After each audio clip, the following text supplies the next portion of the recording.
Well, during the 70s, you were one of the last writers to work on the Miss Marvel series when with Carol Danvers. So, well, since then, she's become Captain Marvel. How do you think, what do you feel about the development, how they developed the character, and that she's now going to be the first female character to headline a Marvel Studios movie? Deep down inside, I would rather it have been an X-Men character that was, Okay. Yeah. you know, since the irony is Marvel has the much more successful films, but the X-Men canon has all the cool women characters. Of course. Yes. Darn it. I think it'll be, I hope it will be great. I think if they didn't need an incentive before Wonder Woman, the event, the success of that Wonder film, Woman, yeah, of course. and I would hope they pay Ms. Marvel a lot more than they paid Wonder Woman, because that is not fair. Yeah. But the other side of the coin is that it's not so much thinking. I mean, I think in one sense I would have loved to have seen a Black Widow film, because Scarlett Johansson is certainly able to handle that. Yeah. It'll depend on what the script is and what the art.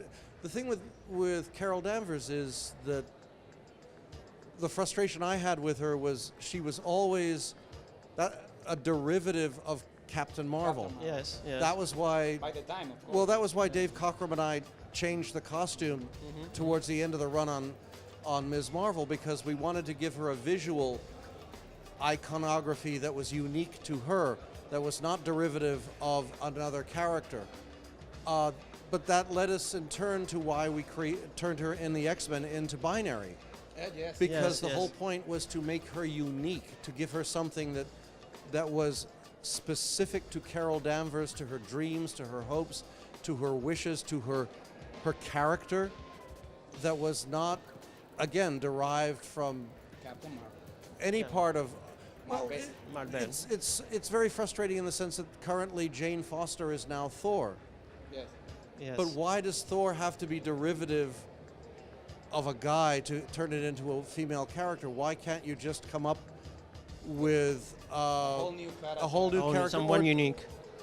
I mean, that's the thing. It's like turning someone into something else is. Spider-Man is Peter Parker. To turn him into someone else, it might be an interesting idea, but it's not right. Better to invent someone brand new and exciting that you can bond with and follow after that, than otherwise you're left wondering, well, why can't we do Peter Parker anymore? Totally right, Chris. Well, talking about your work in movies, I remember Willow, and you'd work with George Lucas, making the comic book adaptation. Something to say about that? Some fun memory? How is George? And how was that chemistry with Well, you and George Lucas? I remember many discussions around the dining room table at home where the phrase across the table was, "What are you thinking?" You have just spent 20 years doing work for hire for a comic book company. Why are you doing it again with this? And I would go, "But honey, it's George Lucas." And she would go, "And? Honey, this is like George Lucas." Because I'm sorry, I was, there was that first 3 minutes of Star Wars where, like everybody else in the world, I just went, whoa. So, as usual, she was right, I was wrong. But on the other hand, it was a lot of fun to play with the character and the world Yes. over 3 volumes, to invent actually the whole world Yes. over 3 volumes.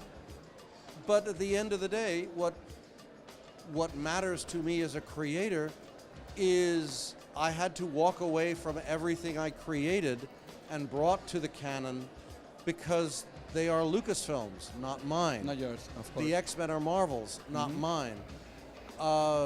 When you are a creator, when you are a writer, ideally what you want to do is put your own work on display. In my case, a character like Murata, the she-wolf, Yes. or the Black Dragon, where the stories are wonderful, the art is spectacular, and no matter what happens from that point on, their future is mine to determine. Mine, course. in those cases, mine and John Bolton's, because they are ours, not Marvel's, not DC's, not Bantam Books, not Lucasfilm. And you know, it's just, it was a lot of fun doing Willow, but I think in retrospect it would have been a lot more fun if I'd spent those 4 years Oh my God. coming up with a new concept of my own that I could be having Yes. fun with and playing with, and not having to listen to another company say, No, we're this- no, going to do don't do- Young Indiana Jones the next 10 years. Thank you for that. Yes. Well, if you had the opportunity to choose a filmmaker to adapt one of your stories, what filmmaker would you choose, and what story would you want him or her to adapt? I have no idea. I mean, over the last umpty-bump years, we've been approached by a score of filmmakers who said, well, we're interested in doing this. What do you think of that? And we go, this is cool. But the really scary thing about film is that there are so many submissions to producers, to directors, to actors. There is so much competition getting to the door, much less through that very tiny door, that I could wish till the cows come home, but I actually have no idea. It depends. You can pick any. I've done stories where I chose an artist who I thought would be absolutely wonderful, and the story turned out to be a codswallop because for some reason things didn't mesh. The same thing can happen in film. There are current examples, even in the media today, of directors. One of the upcoming Star Wars just lost its directors, Yes.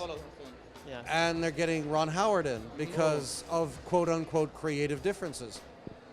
That's the way it works sometimes. You have no idea when you start something how it will turn out, but when you've got $100 million on the table, that's like, whoa.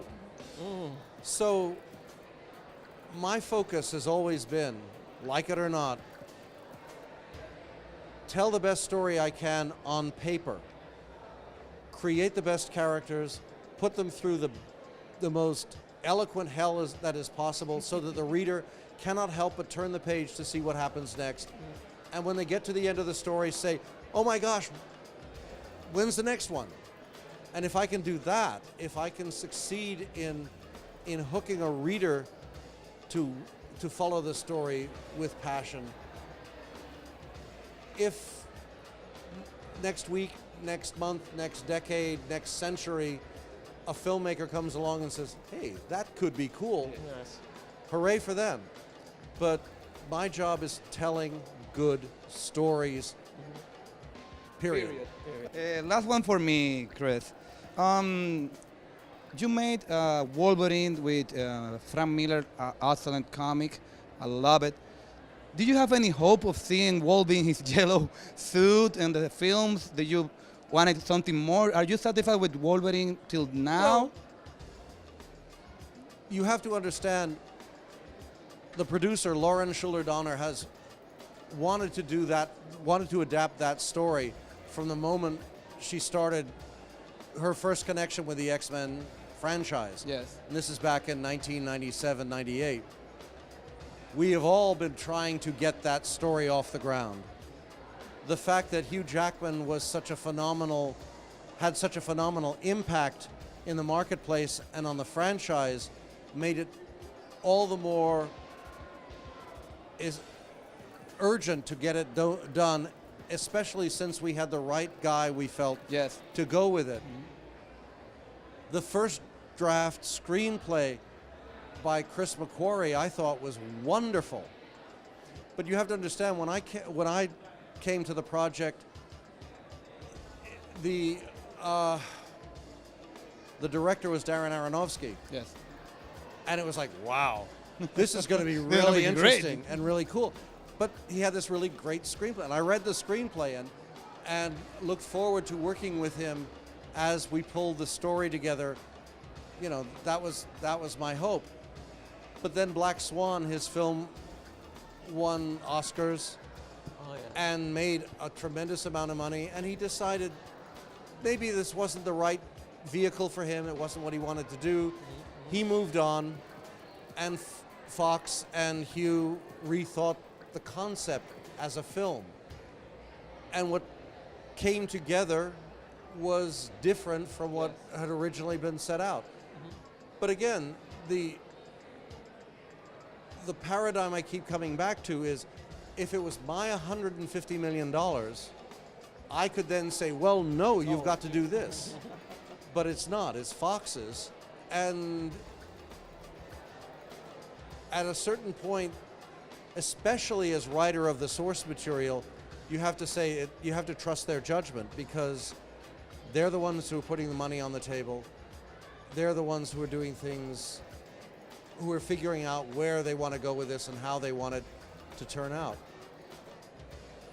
I could say lots of other things about what I would have done, you know, but that's the essential. That's the essential element right there. The key fact is it got made, and 2/3 of it I really enjoyed. But more importantly, the next X-Men film down the line was Days of Future Past, which, in my opinion, nailed it. It wasn't Yeah. it wasn't like the comic, but it was faithful to its own continuity, and they got the essence of the story correct. It was what I saw on screen was very much what John Byrne and I put on paper. And as the creator of the source material, co-creator of the source material, that was what I wanted. Perfect. Excellent. Thanks. That's good. Chris, thank you so much for being with us. It's been an honor. It's been great. It's been amazing. And we thank you very much for being on the show. Well, it's my pleasure. Thank you. Thank you. Bueno, volveremos en unos instantes con más de este especial de Mundo del Cine.